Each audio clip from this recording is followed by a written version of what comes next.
Life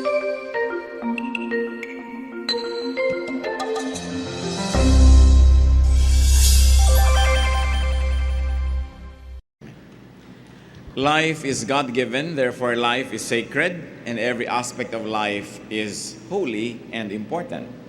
Kumisan po meron tayong tendency to differentiate life between sacred and profane, between spiritual and physical, but this is a very, very Western thought, Western kind of looking at reality.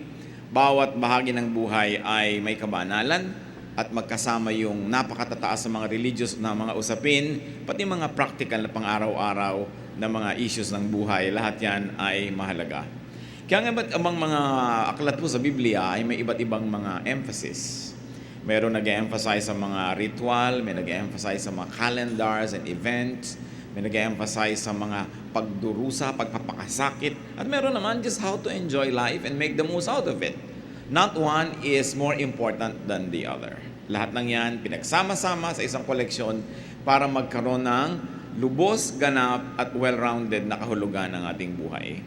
What is life for? What universal rules govern and order life? Ito ang ating sisikaping hanapin sa Wisdom ni Solomon. Attempts at finding the meaning of life from Ecclesiastes 1 and 2. Lessons on life from Solomon. Ama namin, salamat sapagkat kayo Diyos na nagpapatawad. Linisin niyo nga po kami nang walang maging sagabal sa paglapit namin sa inyo. Gawin niyo po kaming karapat-dapat na tumanggap ng pagpapala. Payapain niyo po ang aming loob. Patawarin niyo po kami sa mga kasalanan namin. Gawin niyo pong tahimik ang aming puso at nang madinig namin ang iyong pagtuturo. Mangusap po kayo sa pamamagitan ng mga pagbubulay-bulayan naming mga kabanata sa Biblia. At nawa, Panginoon, kayo po ang maging tagapagpaliwanag, tagapangaral, tagapagturo. May your truth be our strength, our medicine, our hope, our guidance, and our everyday manual. So we can have a life that is meaningful according to your definition. Kayo po ang mangaral sa amin, Panginoon. Turuan niyo po kami at kami naman nais na tumanggap ng pagpapala niyo. Dala-dala namin ang mga pasalamat namin, ang aming mga awit at sayaw, ang aming mga kaloob sa inyo. Panginoon, dinadala namin sa iyong paanan, pusong humihingi ng laman. Spiritual na laman ang hinihingi namin, Panginoon, at nawa ito po ipagkaloob niyo.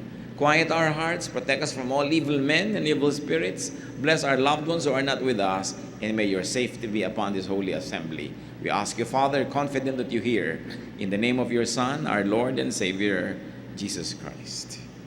Attempts at finding the meaning of life. We're going to have a panoramic review of these two very important chapters in a very, very practical book in the Old Testament. Ecclesiastes 1:1. The words of the teacher, son of David, king in Jerusalem. So the book is known to have been written by Solomon. Kung hindi man lahat ay sinulat niya, mayroong part dito na kinolekta niya at isinama niya sa body of wisdom na ito na tinatawag na Ecclesiastes, which means the teacher. Verse 2, meaningless, meaningless, says the teacher. Utterly meaningless, everything is meaningless. A very misunderstood word in the Bible, this meaningless. What is the writer's theme? That nothing makes sense. It is what really might be used as equivalent of meaningless, or in other versions they say vanity, vanity. And later on we're going to deal more about what it means to have anything as meaningless. Verse 3, what does man gain from all his labor at which he toils under the sun? A very important question. Lahat ng tao may ginagawa.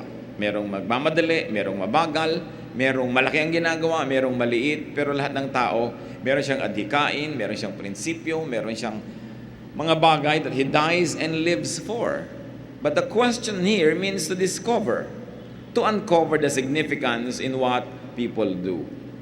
Bakit mahalaga po na makita natin ang kahulugan ng ginagawa natin? Kasi kukonti ang oras natin sa mundo. Madami sa ating mga waking moments, inuubos natin sa ating ginagawa. Sulit ba ang pag-ubos natin ng panahon? Kuminsan kung bata ka, hindi mo pa iniisip na kukonti ang panahon because you think you have life ahead of you. Pero pagka tayo ay lumampas na sa katanghaliang tapat ng buhay, nagsisimula na nating ma-realize na maiksi ang buhay. madaling mabawi ang buhay, dapat ang pinag-uubusan ng panahon yung may katuturan at may halaga. Yung meaningful as against meaningless. Verses 4 to 7, Ecclesiastes chapter 1. Generations come and generations go, but the earth remains forever. The sun rises and the sun sets and hurries back to where it rises. The wind blows to the south and turns to the north. Round and round it goes, ever returning on its course. All streams flow into the sea, yet the sea is never full. To the place the streams come from, there they return again. In a very poetic way, pinakita sa atin ng Solomon na ang lahat ng bagay nagre-recycle lang, paulit-ulit, pabalik-balik. That everything is cyclical. Na kaya mabuhay ka, kaya mamatay, huminga ka o hindi, ipanganak ka o hindi, sisikat ang araw, lulubog, ang hangin galing sa north, magpupunta sa south, magpapaikot-ikot, pabalik-balik lang. Pati yung tubig, magiging liquid, magiging vapor, pagkatapos magiging tubig uli, magiging liquid na naman.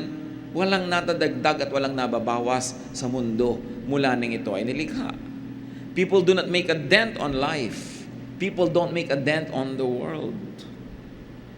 Kahit yung mga kuminsan napakaganda ng mga sibilisasyon, mga lungsod na ginawa, nakikita natin kinain uli ng gubat, bumalik uli ang dati. In fact, yung mga halaman, hayaan mo lang yan, huwag mong pigilin, tatakpan niya uli tayo lahat.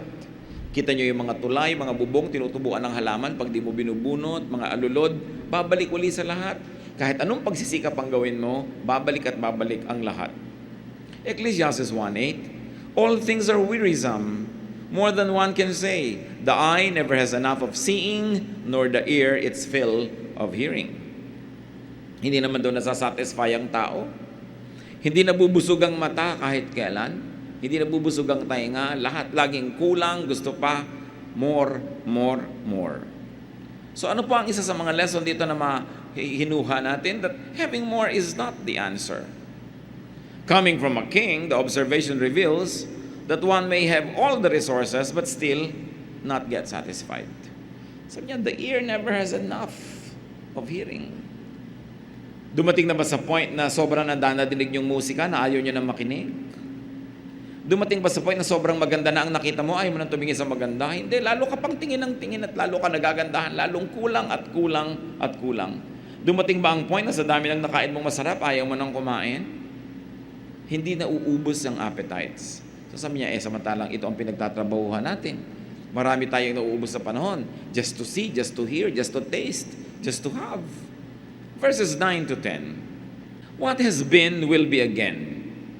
What has been done will be done again. There is nothing new under the sun. Is there anything of which one can say, look, this is something new? It was here already, long ago. It was here before our time. So walang bago. Yung mga discoveries, kaya nga discovery yun, ibig sabihin, nandun lang yun, may takip, natanggal mo yung takip, nakita mo, na-discover mo. Pero nandun na. Even inventions, walang bago. Inventions are nothing but rearrangement of old rules and old formula. Nare-rearrange lang yan. Walang bago. Mula nung nilikha ng Diyos ang mundo. Isang major lesson there, brothers and sisters, don't waste your life trying to reinvent the wheel. Meron na. Makinabang tayo sa mga naipundar na ng iba, makatuto tayo sa body of knowledge of other people, learn from patterns, learn from cycles. That's why it's important na nakikinig sa matatanda. Marami na sila sigurong naaksaya ang oras at nung matanda na sila, nalaman nila kung alin yung aksayado, alin yung hindi, itinuturo nila ngayon. So niya, papunta pa lang ako kayo, pabalik na ako, huwag na kayong pumunta, sayang lang ang biyahin nyo. Pero maraming bata ayaw makinig. You want to learn it on your own. So you will waste lots of time in committing mistakes. While many people who have gone before us had already committed mistakes, we can learn from. Dapat cumulative yung learning, natututo ka. Dapat ang tao mas marunong na kaysa sa previous generations. Sa dami ng karanasan ng tao, pero kadalasan hindi naman tayo nakikinig sa payo ng matatanda, sa payo ng mga may edad na. So, you will reinvent the wheel. Meron na pala. You will go through the same troubles that many people went through. And therefore, your time is wasted like their time was wasted. Ano man pinag-uubusan natin ng panahon para sumikat, makilala, matandaan, to leave a mark. Ecclesiastes 1:11, there is no remembrance of men of old, and even those who are yet to come will not be remembered by those who follow. Talaga, sandaling-sandali lang naman talaga tayong natatandaan. Ano ang halaga sa inyo ng photo album ng lola nyo, for instance? Liban na lang yung mga ilan-ilan ang hilig-hilig sa family heritage and history. So yung mga family album mo, mahalaga lang sa'yo, scrapbook, pati mga balutan ng chiclet na ibinigay sa'yo nung nanliligaw sa'yo nung nakadikit pa doon. Mahalaga lang sa'yo, pero pag matanda ka na, nababali, wala rin. O let's say, kinamatayan mong mahalaga pa ba sa anak mo yon? Siguro konti, kasi nanay o tatay ka niya, pero sa apo mo, naku, tatapon na lang niya yun, aanin niya yun. Liban na lang ikaw si Jose Rizal. O liban na lang you're somebody so famous na magkakaroon ng katuturan yun. Pero kahit naman yung mga nagiging sikat, nagiging baliwala din ang mga bagay-bagay na mahalaga sa kanila. At kahit sa buhay natin mga kapatid, may mga bagay na ang halaga, tapos later on wala na. Yung mga collectors, they realize that.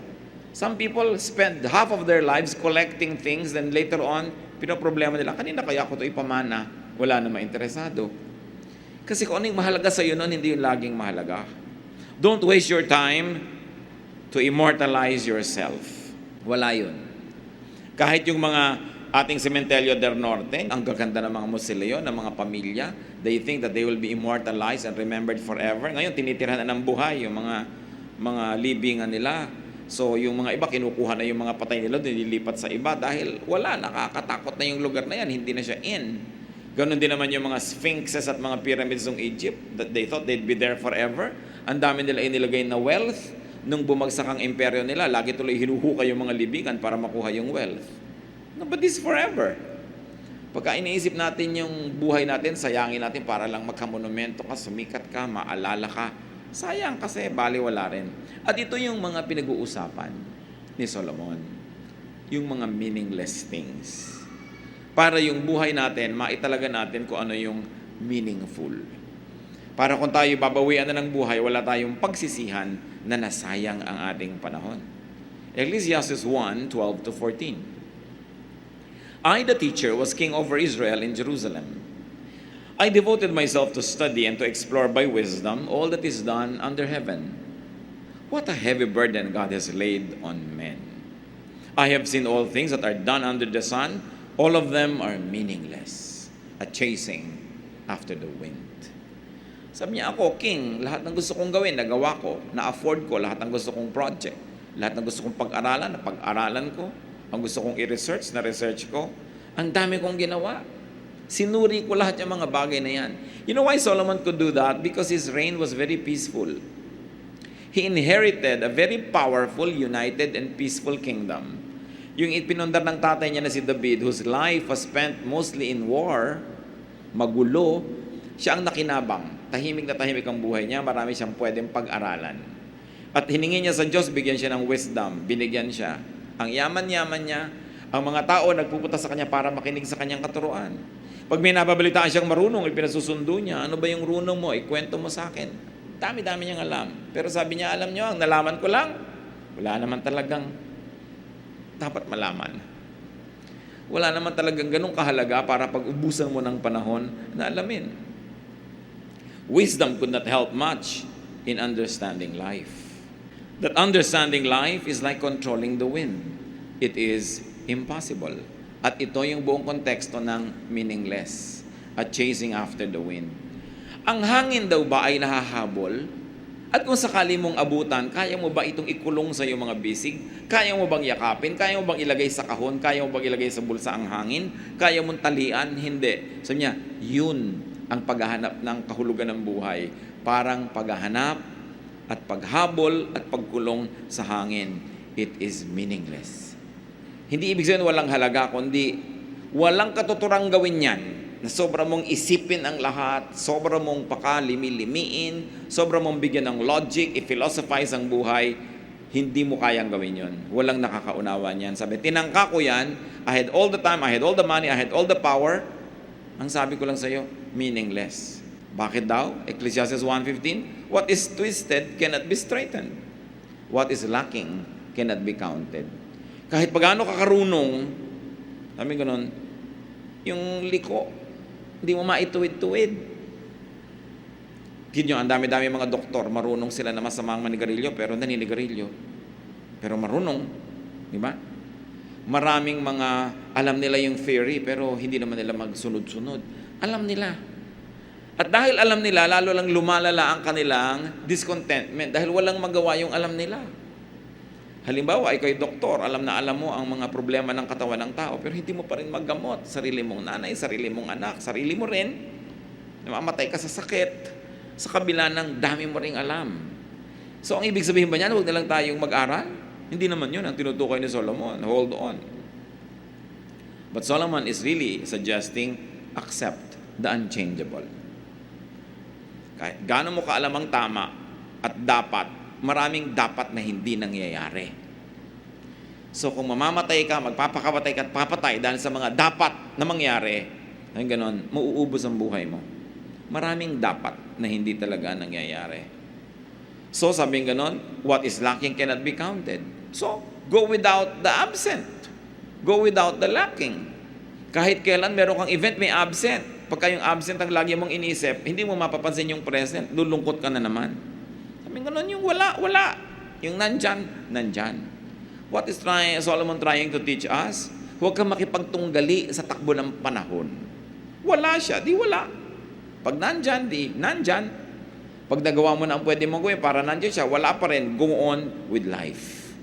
Sabi niya, what is lacking cannot be counted. What is twisted cannot be straightened.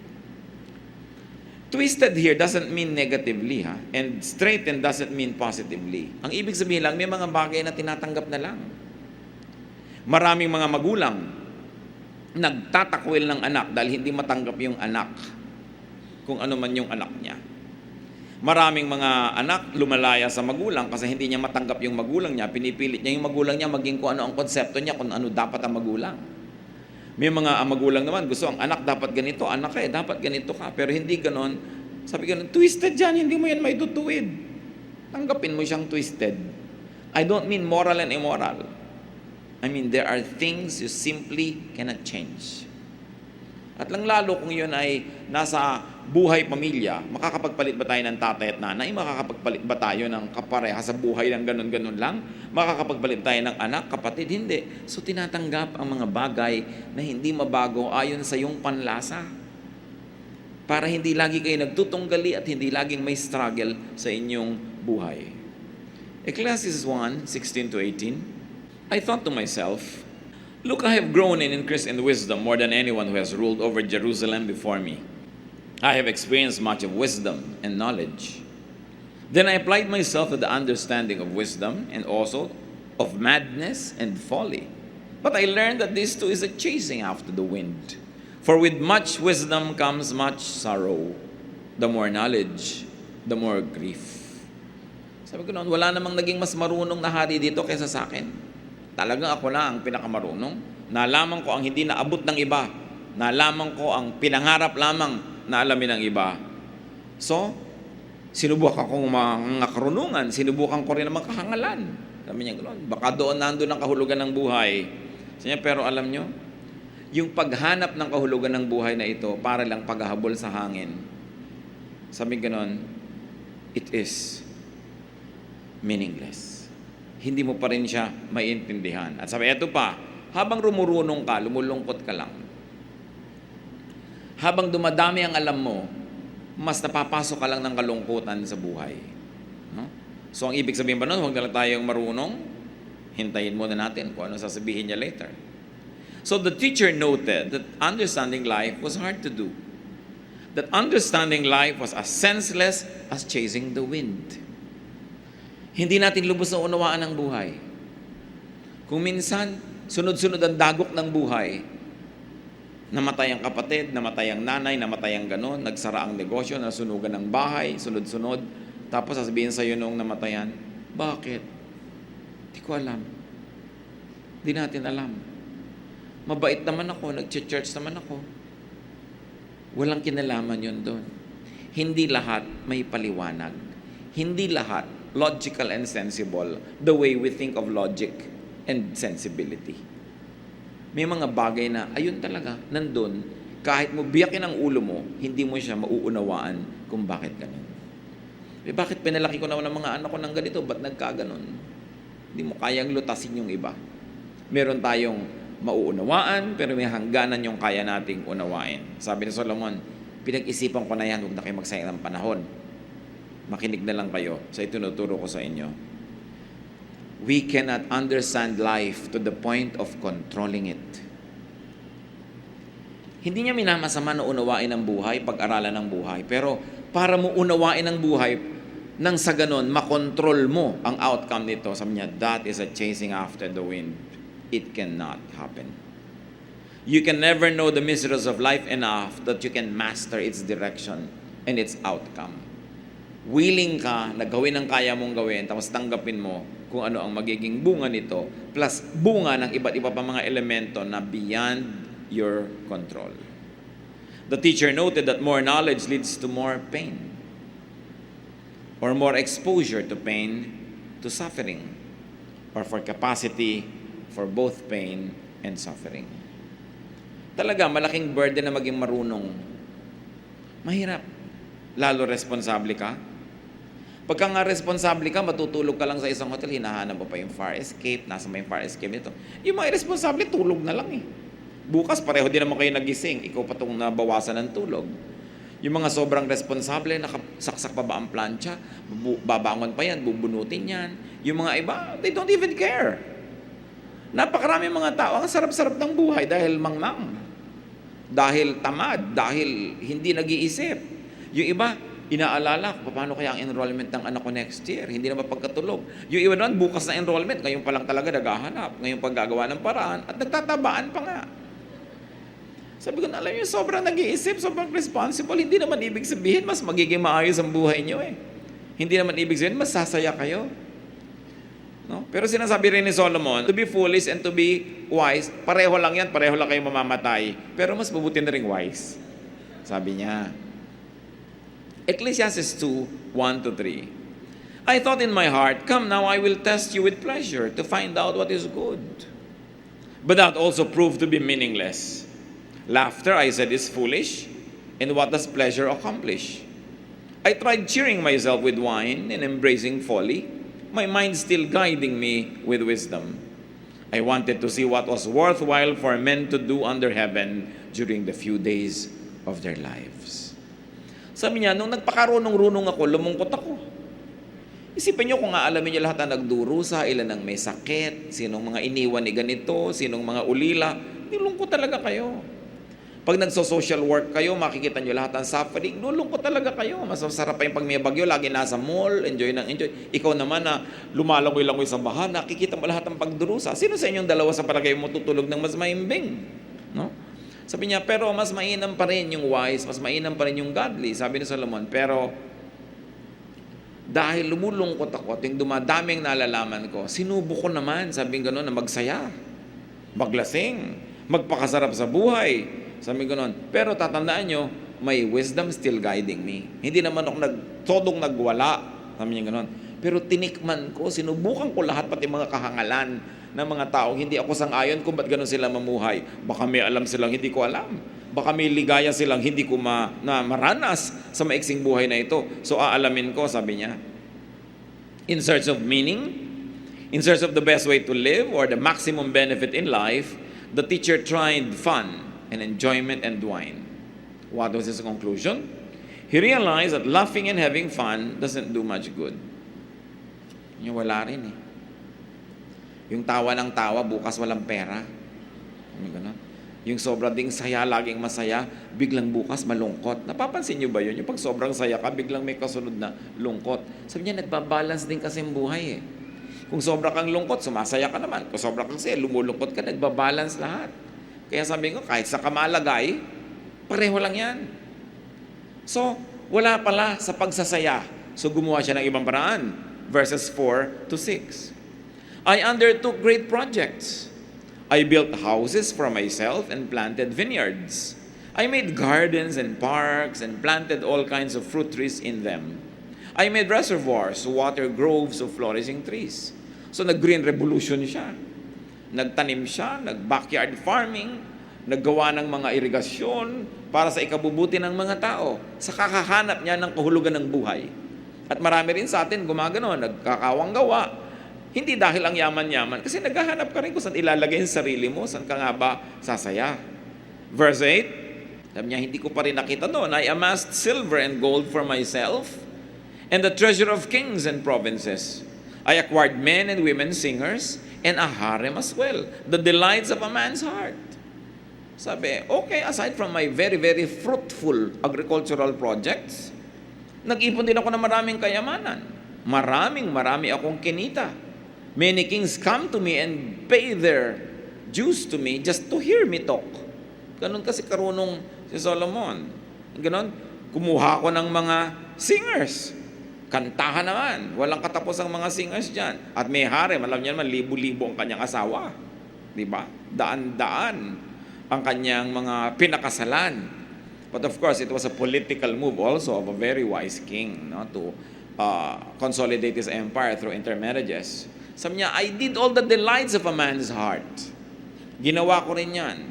Verse 10, I denied myself nothing my eyes desired. I refused my heart no pleasure. My heart took delight in all my work, and this was my reward for all my labor. Sabi, lahat ng nagustuhan ko, kinuha ko. Lahat ng naisipan ko, ginawa ko. Lahat ng iniisip kong masarap, dinanas ko. Verse 11, yet, when I surveyed all that my hands had done and what I had toiled to achieve, everything was meaningless. A chasing after the wind, nothing was gained under the sun.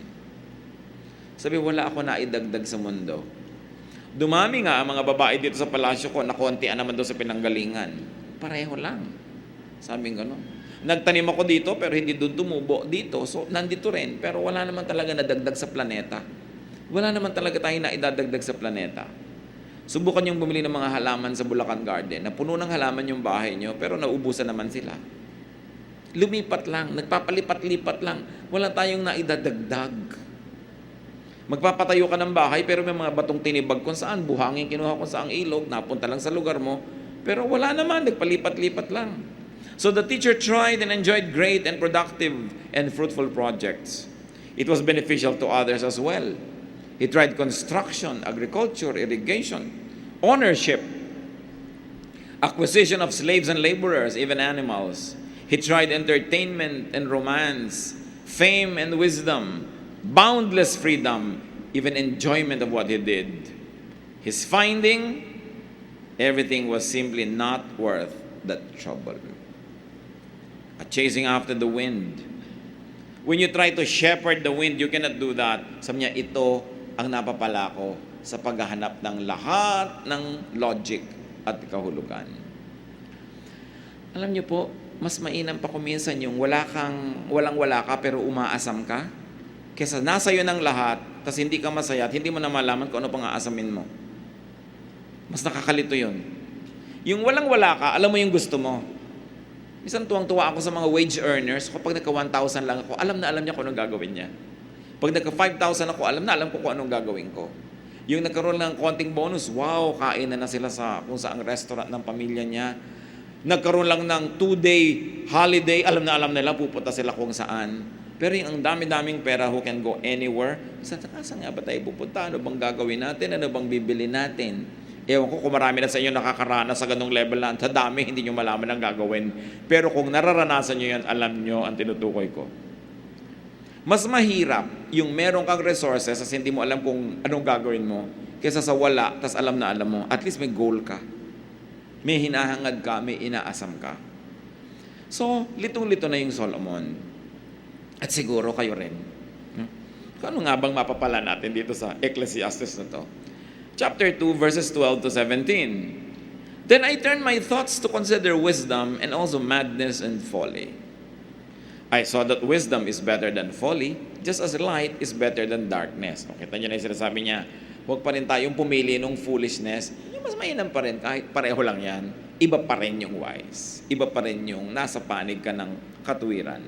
Verse 14, the wise man has eyes in his head, while the fool walks in the darkness. But I came to realize that the same fate overtakes them both. Then I thought in my heart, the fate of the fool will overtake me also. What then do I gain by being wise?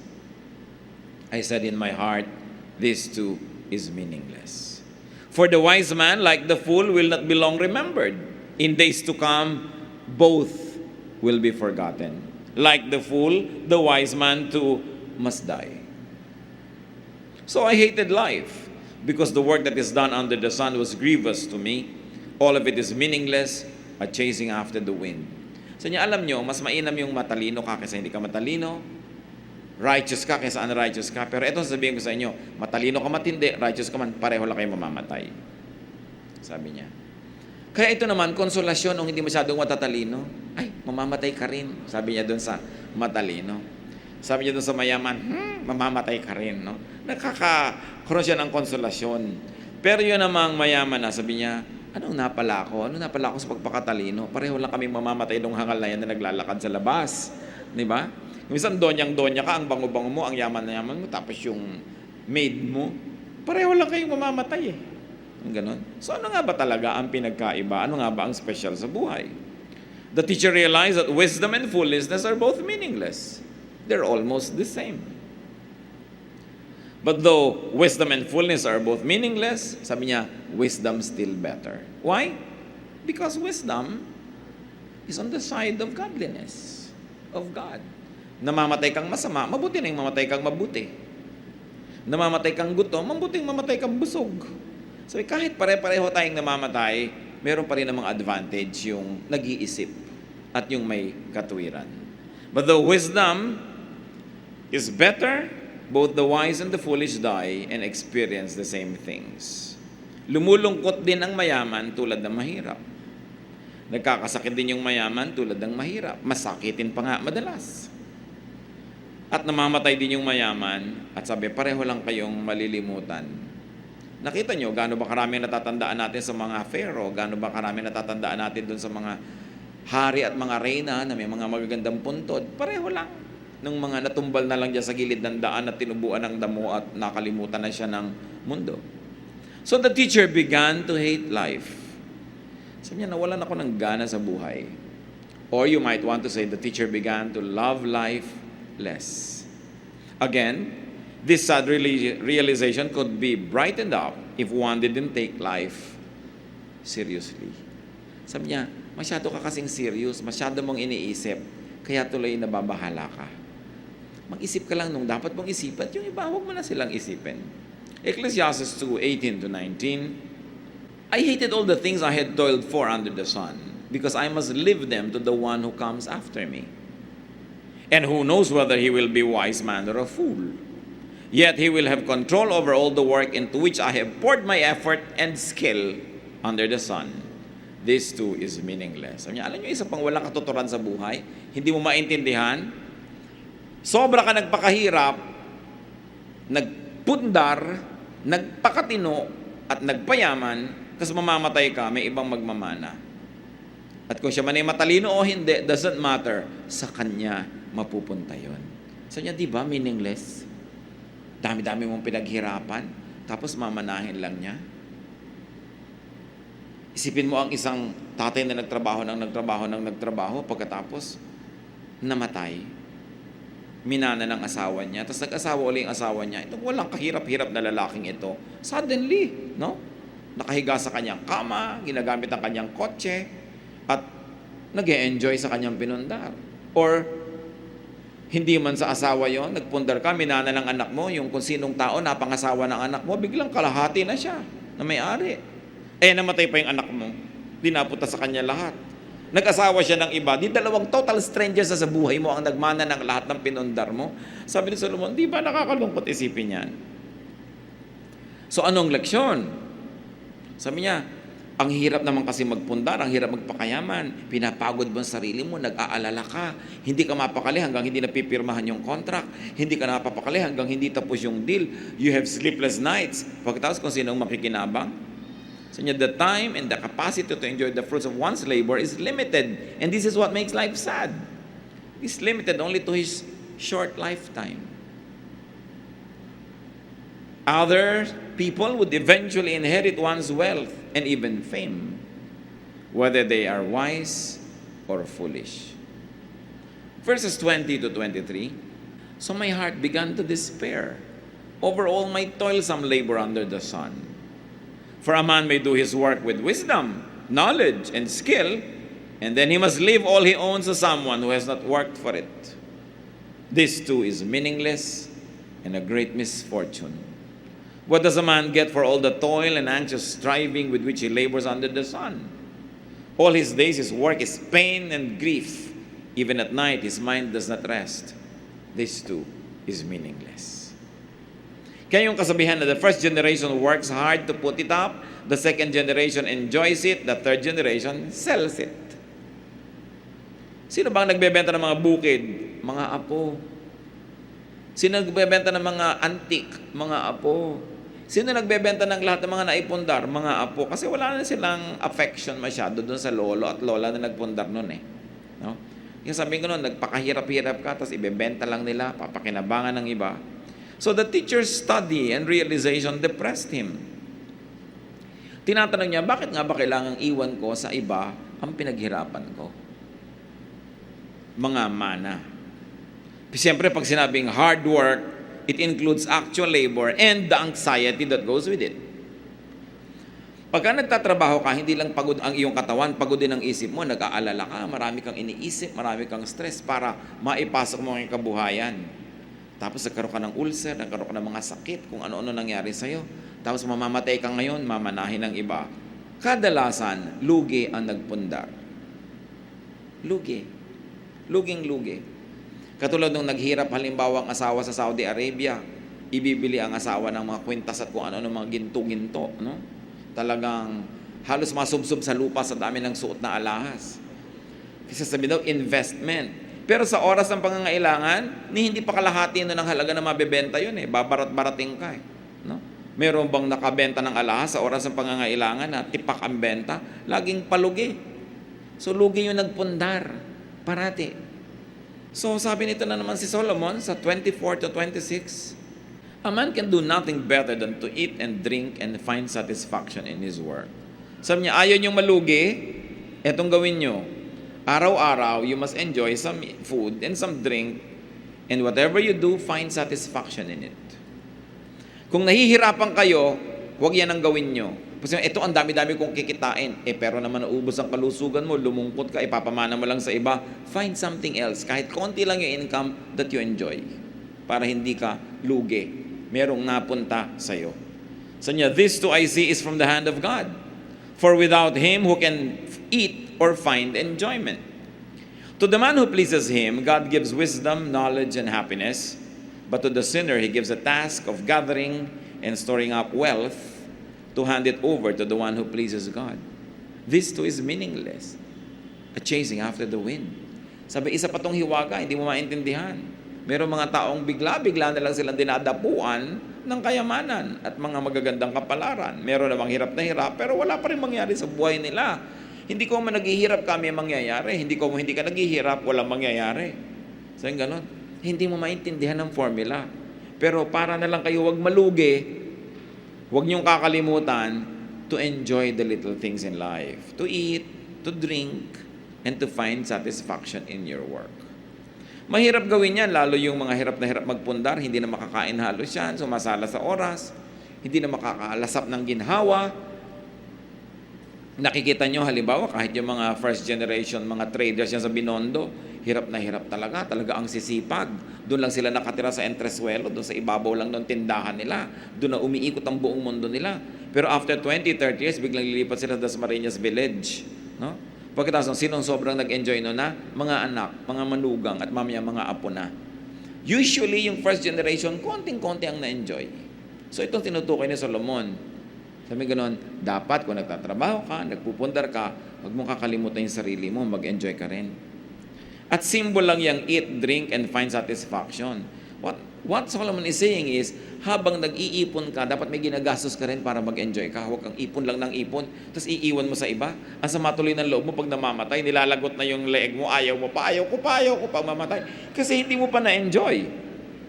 Sabi, kailangan mag-enjoy ka. Kahit na konti lang yung nasisave mo, malay mo ba kung gano'ng kahaba ang magiging buhay mo, sinave mo lahat. Kaya kung minsan nga, sa laki ng savings mo, kaya tinutulak ka na sa bangin ng mga tagapagmana, nang madali-dali ang pagmana nila. Kasi sabi, don't forget yourself. Kung minsan isipin na iba, godly ba ang teaching na yan? Kasi laging gino-glorify ng religion, magdusa ka para sa iba, magdusa ka. That's why Solomon is there to give balance, sometimes to our very imbalanced sense of religiosity. Hindi ka nilikha ng Diyos para isakripisyo ka lang para sa iba. Bagamat, maraming magagandang sakripisyong nakakabuti sa iba, pero kailangan minamahal mo din ang iyong sarili. Ano sabi ng Panginoong Jesus? Love others as you love yourself. Hindi naman sinabi niyang don't love yourself eh. So go on, love yourself, but don't forget to love others as you love yourself. Sige, mahalin mo todo ang sarili mo, mahalin mo din yung iba. Pero hindi yan sasabihin, huwag mong mamahalin ang sarili mo at iba na lang mahalin mo. Kahit kailan, walang ganun turo. Tinuturo lang yun minsan ng mga relihiyoso dahil sobrang nga natin ginaglamorize ang paghihirap eh. Sobrang natin pinupuri yung nagdurusa. Pero walang ganun sa Bible. At pag nakinig tayo kay Solomon, sabi niya, enjoy every day. Consume what you produce, save a little for tomorrow. Sabi pa nga ni Jesus let tomorrow worry for itself. Sabi niya, let the day's own trouble be sufficient for the day. Tomorrow will take care of itself. Mas extreme pa nga si Jesus tungkol dyan eh. Sabi niya, nandun pa rin ang Diyos bukas. Magtatrabaho ka ulit, magkakaroon ka na naman. Pero hindi naman masama mag-ipon ng konti, pero wag yung wala ka nang na-enjoy ngayon, inipon mo na lang lahat. Because that is not the way to live.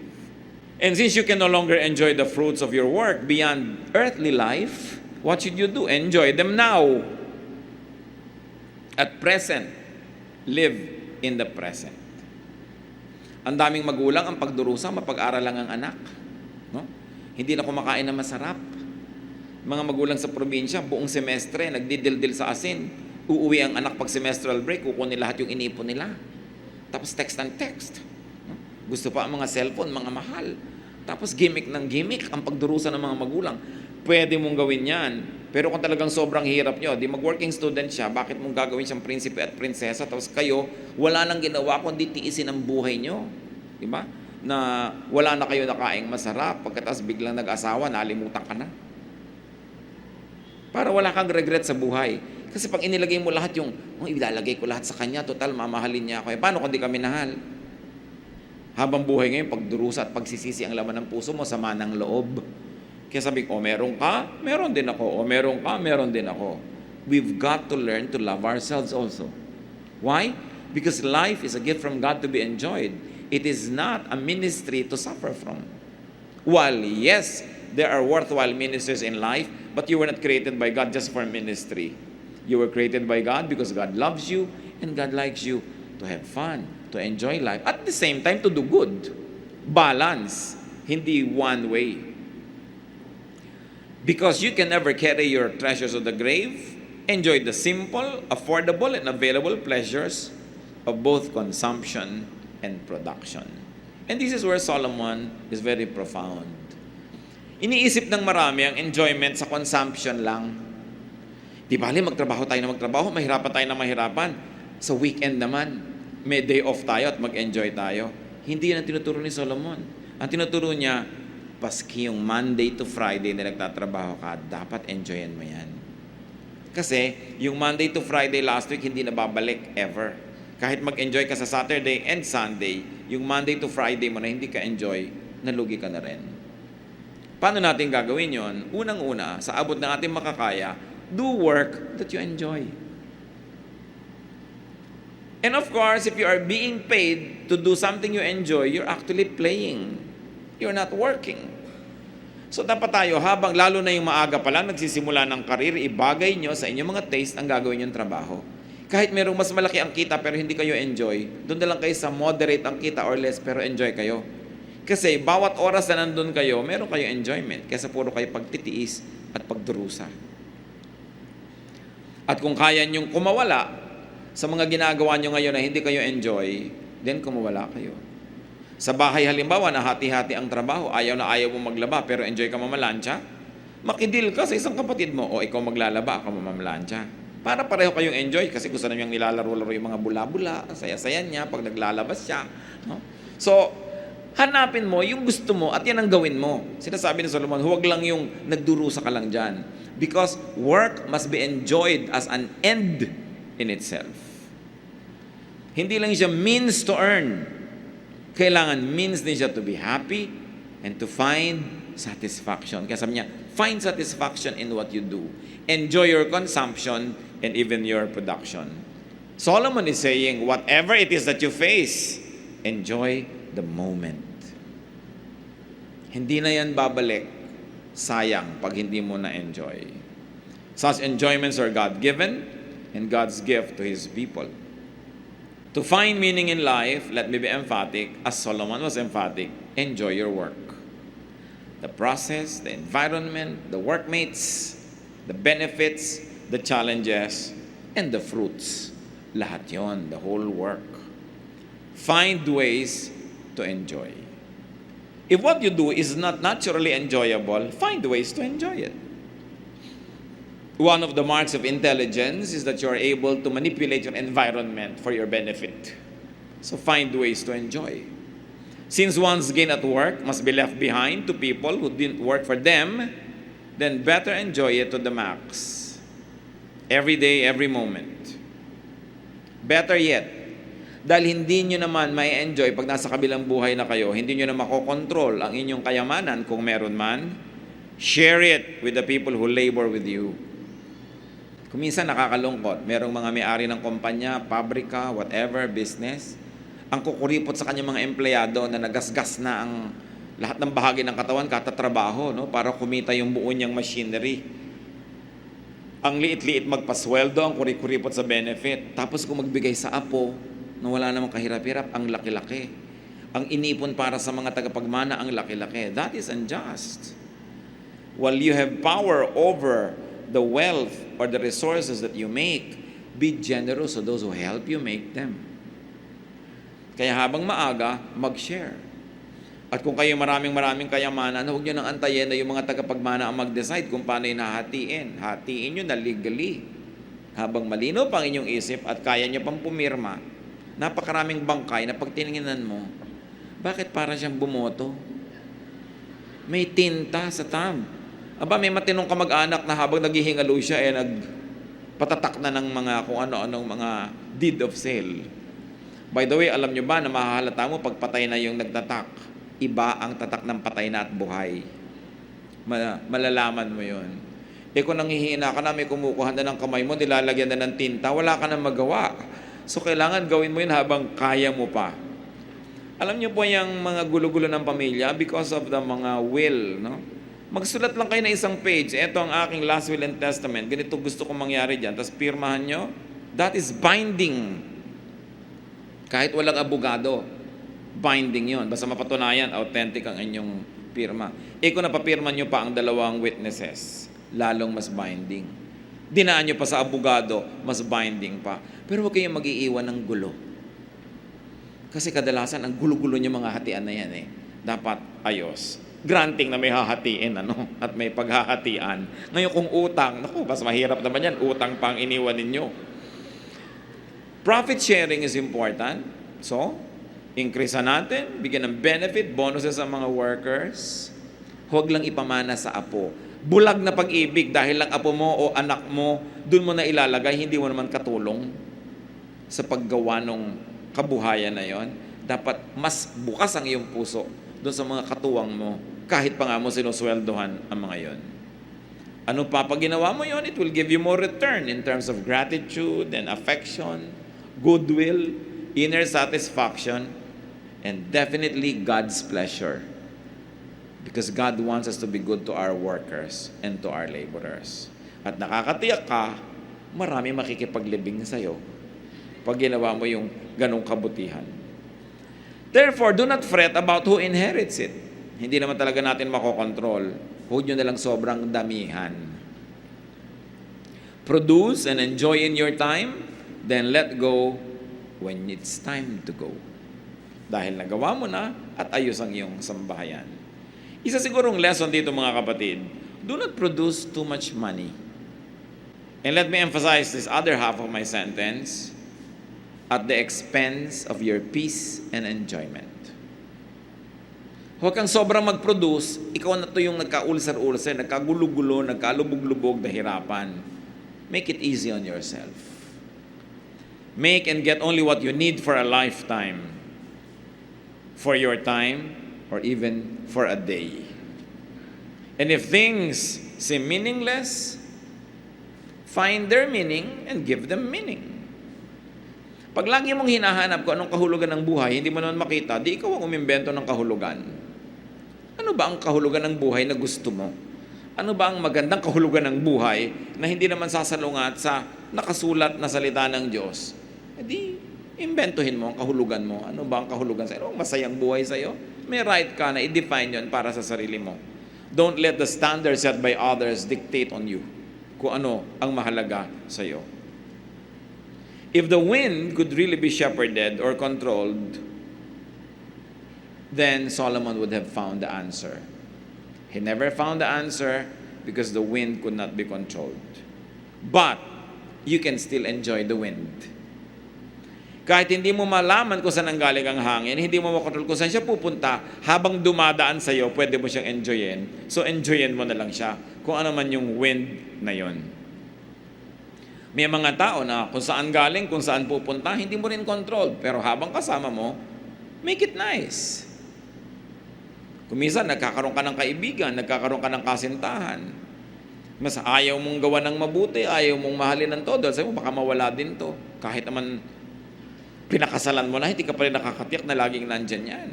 So, hindi mo rin alam kung saan galing yung tao, saan siya pupunta. So, nandito siya ngayon. Live the day. Make the day worthy for the other person and for yourself.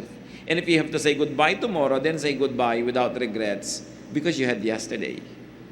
And you had a good yesterday. Hindi natin control ang buhay. Kung minsan, we withhold love. Gusto nating ibigay sa isang very permanent. Sino yun? Nasaan yun? Kung minsan, ayaw mong tumanggap ng pansin. Kasi sabi mo, mawawala din yan. Baka masanay lang ako, mahirapan ako.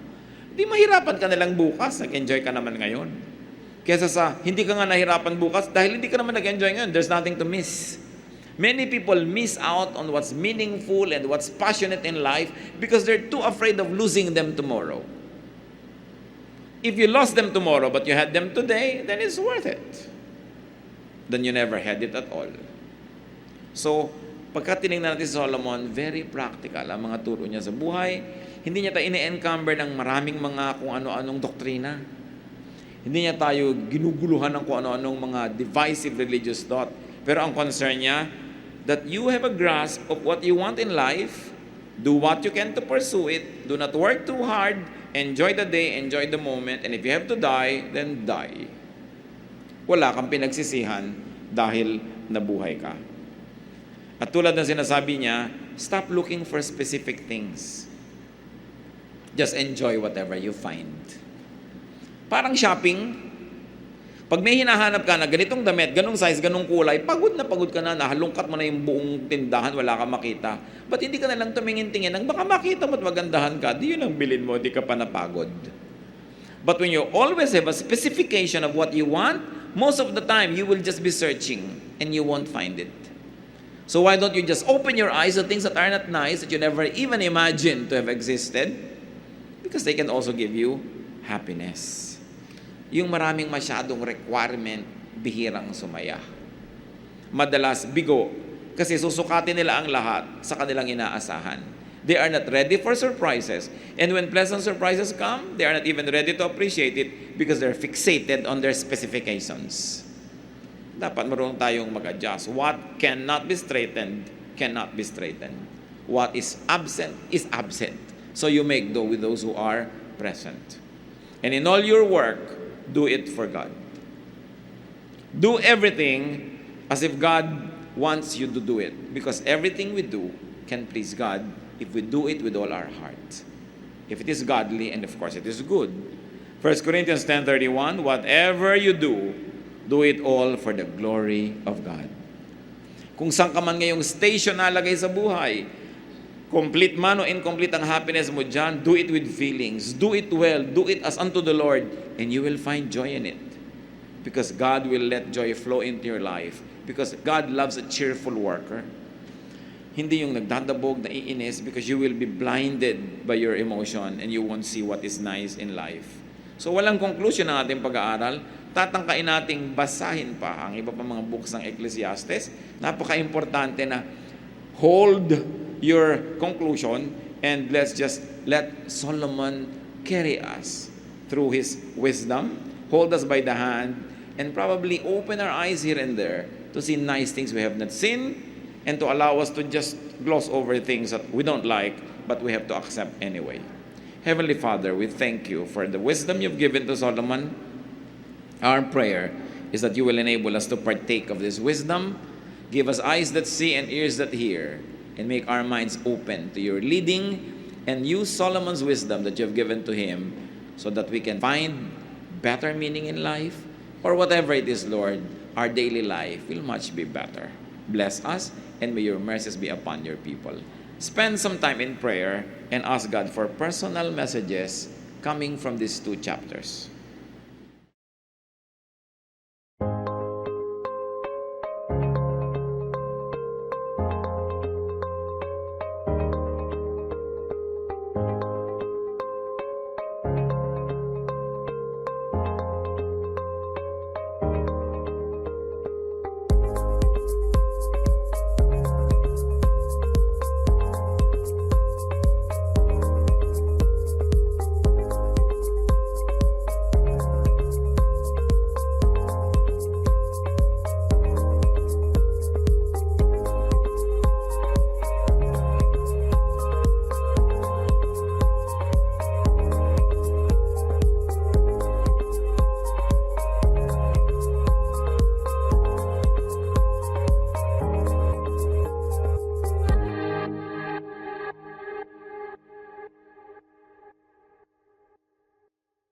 Love to you, mga pamangkin. Dito tayo mag-aral ng salita ng Diyos. Dito tayo mag-aral ng mga praktikal na bagay, magdalanginan para sa isa't isa, makinig ng mga mensahe, at dito tayo magsasama-sama spiritually sa ating official Ed Lapis YouTube channel na ang address ay Sabi ni Kuya Ed. Remember, dito tayo ha, Sabi ni Kuya Ed, ang ating official YouTube channel. Do not forget to subscribe. Click the subscribe button and ring the bell for notification. Like, comment, and share our official YouTube channel. Visit Ed Lapis website for daily devotion, audio podcast, latest video message, send your prayer request, subscribe to mailing list and more. Visit edlapis.com.ph.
you.